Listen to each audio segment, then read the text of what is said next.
This is our second video for week 4 of Church History 1. I'm going to talk briefly about the Council of Nicea. And church history is important. It is current. It is affecting us today. And with respect to the Council of Nicea, this is more than just a historic event. It does speak to us today. Now, as we begin to talk about these councils, particularly in Shelley's text, it may seem very confusing. As a matter of fact, you might have something of a sinking feeling as you begin to study through the machinations and the political maneuvers and all the things that have to do with the councils as they take place. And there is certainly that human element that is not very good at times. But underneath all that, there's also the finger of God as the church continues to develop. Now, after the Constantinian change in the sense of the legalization of Christianity, and ultimately under Theodosius, the mandating of Christianity, Emperor Constantine called for the first ecumenical council to take place in 325 in the city of Nicea, which is not far outside of Constantinople. And the purpose that he had for the calling of this council was to unify his kingdom, his empire.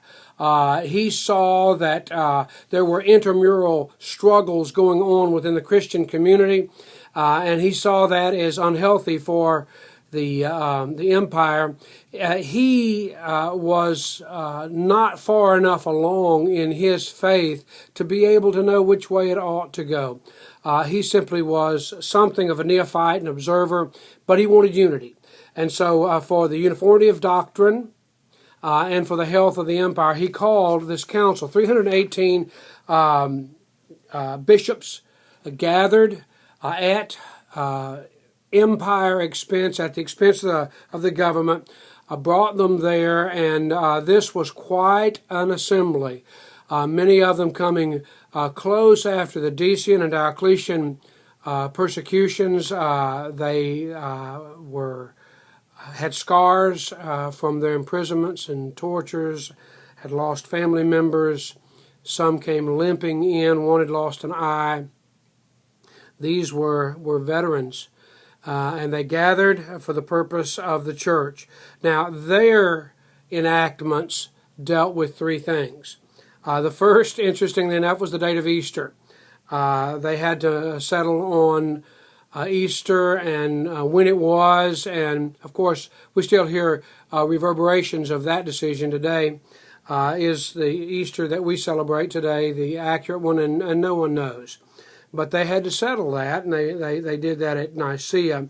They also had to deal with the role of the episcopacy and bishops. The bishop was the supreme governing office within the church at that time, and there were 4 centers of that power, particularly in Antioch, in Syria, Alexandria in Egypt, Carthage in North Africa, and of course Rome in Italy. And none of these had superiority. Now underneath these bishops, which might be called archbishops, but they weren't called that then, but underneath these there were other bishops that kind of looked to these centers. Then the question was, well, how do these centers, how do these 4 main ones relate with each other? They had to decide that for the sake of the unity of the empire. And lastly, they dealt with the teachings of Arius. And Arius raised questions. I will not in this video go into the details of this. It's rather confusing, but it has to do with the nature of the Trinity and the nature of the deity of Christ. I commend you to study it further. It has to do with whether or not Jesus is a lesser God. He's certainly divine, but is he fully divine? Is he as divine as the Father, if you will? And so we end up with doctrines such as subordinationism, which is that God the Father is certainly fully God. Jesus is something like half God. He's subordinated to the Father, lesser than the Father. And then we have monarchianism, which is mono, meaning singular, arc, rule, one God, three persons. And that's the formula that ends up from Nicea. Now, why do I talk about this? And again, when we go through these four major first councils, being Ephesus, Constantinople, and Chalcedon ultimately, and you have a short summary of that, excuse me, in your text.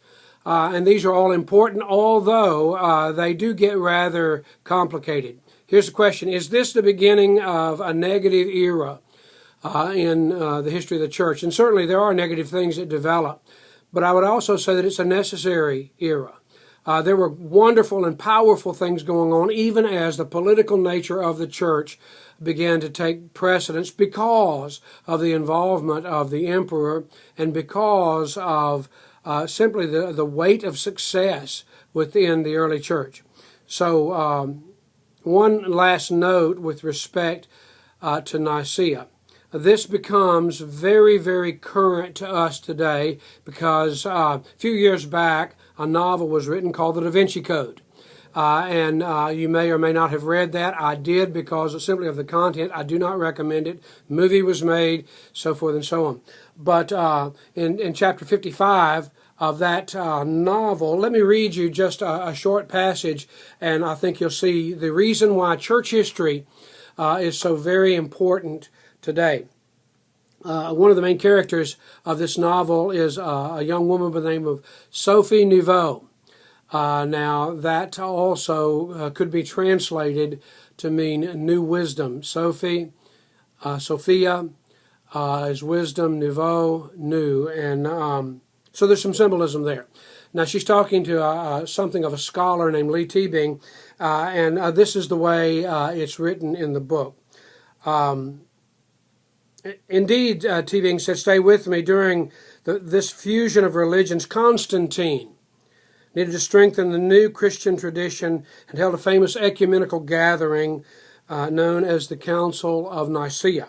So if you had heard of it only insofar as being the birthplace of the Nicene Creed. At this gathering, Teabing said, many aspects of Christianity were debated and voted upon: the date of Easter, the role of bishops, the administration of sacraments, and, of course, the divinity of Jesus. I don't know, Sophie said, his divinity?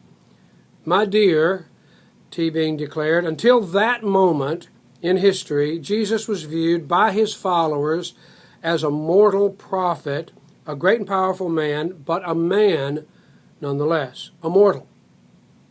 Sophie responded, not the Son of God? Right, Teabing said. Jesus' establishment as the Son of God was officially proposed and voted on by the Council of Nicea. Hold on, she said. You're saying Jesus' divinity was the result of a vote? A relatively close vote at that, Teabing added. Nonetheless, establishing Christ's divinity was critical to further unification of the Roman Empire and to the new Vatican power base. By officially endorsing Jesus as the Son of God, Constantine turned Jesus into a deity who existed beyond the scope of the human world, an entity without power, whose power was unchallengeable. This not only precluded further pagan challenges to Christianity, but now the followers of Christ were able to redeem themselves only via the establishment of a sacred channel, the Roman Catholic Church. Sophie glanced at Langdon, who's another character, and he gave her a soft nod of concurrence. It was all about power, Teabing continued. Christ as Messiah was critical to the functioning of the church and state. Many scholars claim that the early church literally stole Jesus from his original followers, hijacking his human message, shrouding it in an impenetrable cloak of divinity, and using it to expand their own power.